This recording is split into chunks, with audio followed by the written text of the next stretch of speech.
এই হিটারগুলো 50 লিটার। এটি ঠিক আছে, মনে হচ্ছে কি চ্যানেল লিখে এটি ঠিক আছে। নিচের বাল্ব অনেক ছোট হয়ে যায়, আগে লাগাইছিলাম 80 সেন্টি।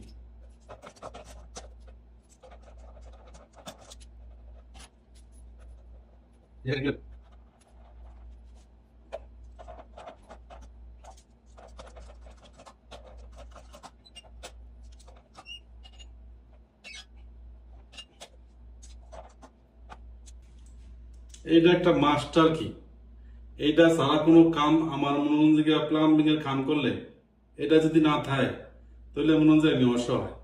কিন্তু এটা আপনার চালাইতে জানতেই হাতের ইয়া বুঝলি?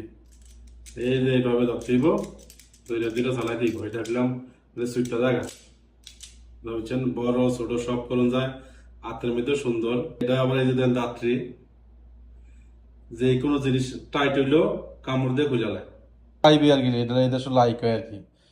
এটা থাকলে এই জায়গায় এই যে এইভাবে থাকলে ঠিক আছে, এইভাবে থাকলে কিন্তু না, এটা প্লাম্বাররা আগে যেমনি পারছে করছে, এটা দিয়ে দিছে এনো, এটা দিয়ে দিছে এনো, বুঝছেন? যারাই মনে করেন যে হিটারের কাম করবেন, কারেন্টের লাইন দেওয়ার আগে দিয়া পানি চাইরা নিবেন। পানি চাইরা এটা ফুরাইয়া হাওয়াটা বার করিয়া তারপরে দিয়ে গিয়া মনে করেন যে গিয়া হিটারের মধ্যে কারেন্টের লাইন দিবেন। এই যে এক্স করে লাইন দিয়েছে বুঝছেন, এইটা গেছে গা ও এইটা, এটা গেছে গা এইটা, লাইন থাকলে সোজা, কিচ্ছু করার নেই। এখন পানির লাইন ছাইরা দিয়া মনে করেন যে দেখতে এটার কোনো সমস্যা আছে কিনি। এই যে পানি হাওয়া যাইতেছে, হাওয়া যাওয়া শেষ হইলে তারপর গিয়া কারেন্টের লাইন দিবে।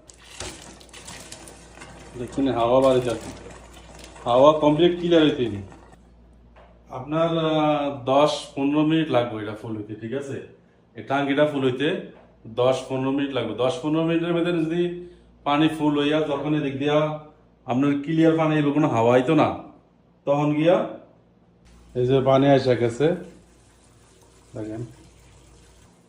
পানি আসার পরে 5 মিনিট চালু রাখবেন। চালু রাখলে এটা একটু হাওয়া থাকলে সরে দেবো না, ঠিক আছে? সরে গেলে তখন গিয়া লাইন দিবেন। অনেক লোকে দেখা গেছে আপনার কাম করে দিয়ে পানি ছাড়া দিয়া জায়গা কারেন্টের লাইন দিয়া, এই পানি কম থাকলে দেখা গেছে কয়েলটা জ্বলিয়া জায়গা, ঠিক আছে?